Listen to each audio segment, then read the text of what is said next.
Hello. One of the lectionary readings for Sunday just gone was this from Exodus chapter 16. The whole congregation of the Israelites complained against Moses and Aaron in the desert.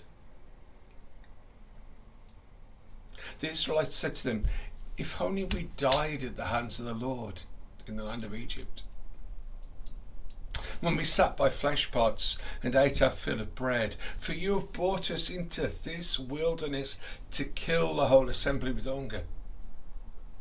Then the Lord said to Moses, "I'm going to rain bread from heaven for you, and each day the people should go out and gather enough for that day. In that way I will test them, whether they will follow my instruction or not. And on the sixth day, when they prepare what they bring in, it will be twice as much as they gather on the other days." So Moses and Aaron said to the Israelites, "In the evening you shall know it was the Lord who brought you out of Egypt, and in the morning you shall see the glory of the Lord, because he'd heard your complaints against the Lord. For what are we that you should complain against us?" And Moses said, "When the Lord gives you meat in the evening and your fill of bread in the morning, because the Lord has heard the complaining that you utter against him. What are we? Your complaining is not against us, but against the Lord." And I read that passage and it made me think again about the journeying of life that we are on. Back in that passage in Exodus, Israel are on a massively convoluted journey from rescue and liberation and covenant, through despair, through being lost, to the wonder of the promised land. It's a journey that seems to last a ridiculous amount of time. But that little excerpt I read to you from chapter 16, they're just a month or so into the journey.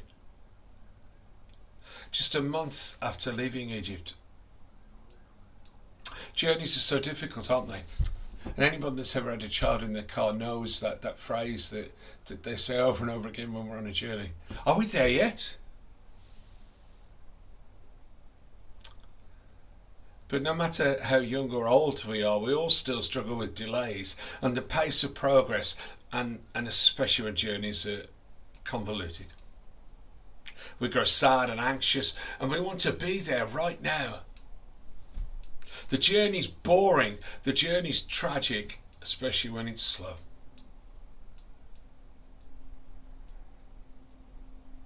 So the Israelites are sad.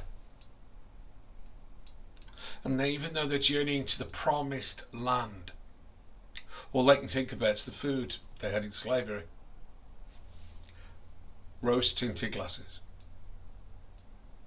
Amazing how quickly they have forgotten the domination and the terror and the enslavement under Pharaoh. All they can think about is food. And it's easy to laugh at such a remembrance. It sounds ridiculous, but we are all prone to it, you know. We're all prone to it. I've heard so many misremembered, nostalgic stories that take all the bad out of the past and just remember through rose-tinted glasses.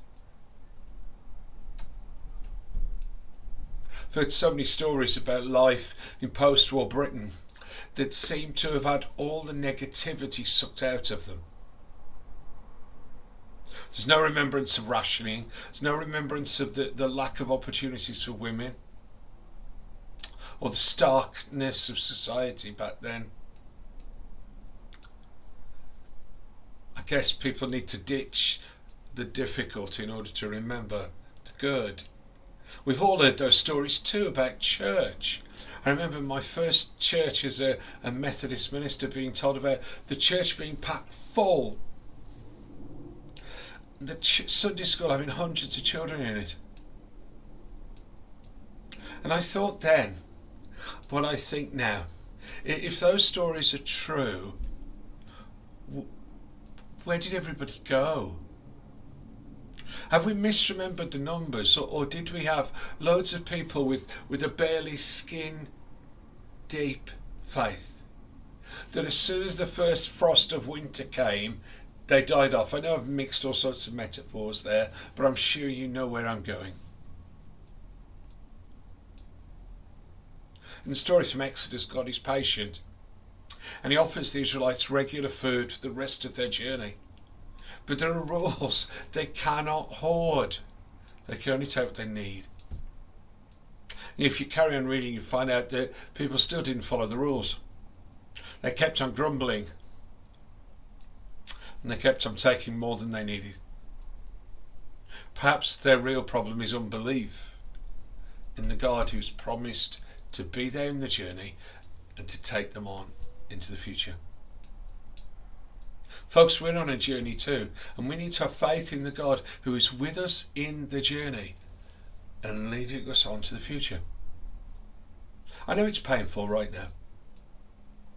In these strange COVID days, we're longing for the good old days of the past, aren't we?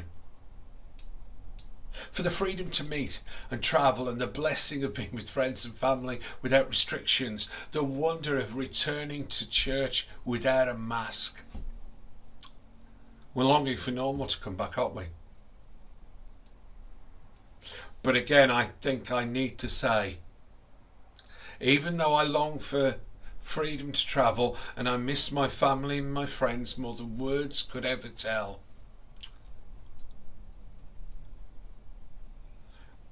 I don't want to pretend anymore that normal was that good.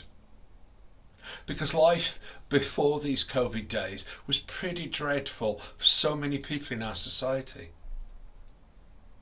At the end of last year, a newspaper reported that the sixth richest, I can't find six fingers here, the sixth richest people controlled as much wealth as the poorest 13 million. Six, which is what I should have done in the first place, controlled as much wealth as 13 million. That was December 2019. I'm sure the figure hasn't changed much.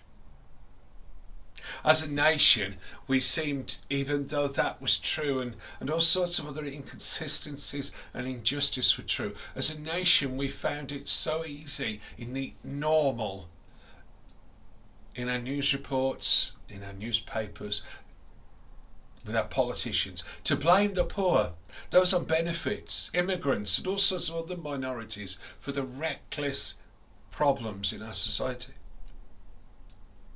The old normal had so many people on 0 hours contracts who were dependent on food banks to feed them and their children. The old normal was a world that seemed to be hurtling towards climate disaster. I remember standing in Wimpole Road at harvest time last year, a year ago almost to the day, and leading assemblies and celebrations of harvest with two local schools to us in Newtown. And the theme was Greta Thunberg and the climate disaster that we were hurtling towards. Because young people get it much easier than older folk. And yet back then in the old normal, the majority of the planet didn't give two hoots about any of that. Rose tinted glasses. So on our journey towards the future, can I challenge you to find better ways to be? For our promised land to be a place where flourishing and goodness and grace, not greed and misfortune, are the hallmarks of life. When we emerge out of this, can we take off the rose-tinted glasses and see things as they truly are? Whether that be church or whether that be nation and community. For some of us, we need to take the rose-tinted glasses off when we look at church and stop remembering what we think we remember and start dealing with what we've got and what God might be able to do with us in the future.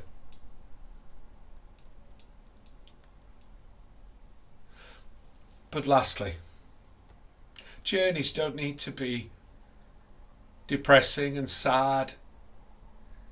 Can I encourage you to If we were in a car, I'd be telling my children, look out the window. Watch what we're passing by. Enjoy the wonder of life around you while you are in it, in the present. I don't know how much longer we're going to be under restrictions. God only knows how long COVID-19 will be here. It seems unlikely that it will be lifted soon. So let's make the most of the journey. Let's find time, as most of us have been doing throughout the lockdown, to find God in the present as we look forward to a brighter tomorrow. God bless you.